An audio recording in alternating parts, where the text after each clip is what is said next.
Hello, Michael Gaffney with the American School of Flower Design, staring at a juicy red anthurium. I'm reviewing what we did in Dallas today. Here was our contemporary piece we did this morning. 1, 2, 3, 4 stems of flowers. What we did is I'm going to give you a little description. We first set our curly willow flowing to the right. See the champagne bucket? Then we planted our focal point, could be a little bit lower, right there. Then one anthurium, which is hard to do using a single flower, and 2 stems of orchids. And then a little bit of, this is called grevillea. Simple, easy, breezy. The topiary. Glorious topiary. We took 10 lilies and wired them together with the little bark-covered wire. You see it rolling around. Gives a nice rustic look. We then waited 2 days or 3 days for those to open into this glorious ball, forming the topiary. We stripped the leaves off the stems to create negative space where there is nothing. We based it with a few flowers. Sometimes I use oranges or lemons at the base. And that was all done in a champagne bucket. And then we caged it with this curly willow that sort of runs up like smoky flames running up your topiary. Tip-top topiary from my green book called Flower Power. Moving on to the blue book, this is a traditional American centerpiece. Elongated table. We greened in first and added our flowers in length with 4 corners.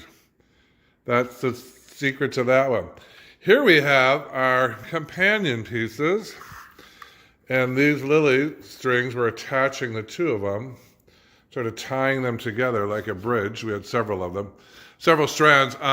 It's a classic American centerpiece, meaning just 7 to 10 roses, evenly spaced with some beautiful greening. And then the companion piece, it's called. So wouldn't that be great to have that on your dining room table and have like 2 or 3 of these scattered around your table with the china grass arching over to the various centerpieces and connecting out like an energy movement. And here comes our English mass design, sort of a bridal summer design, or for a picnic, or for a housewarming, or for any reason to give this design.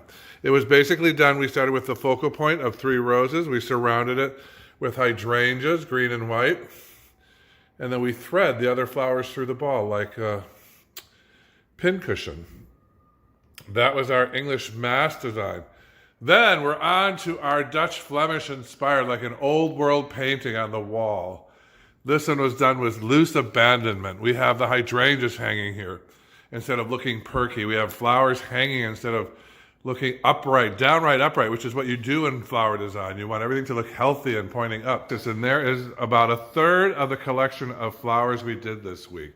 So if you're going to come to school, be prepared to transform. So when you come to my school, things will happen. You'll leave here knowing how to do a lot. Create your own. Learn how to do this. It's a fantastic feeling. My students glow every day, and they come to school and they're producing this kind of work in their first week. Again, spectacular pieces were done today. So flowerschool101.com. Keep blooming.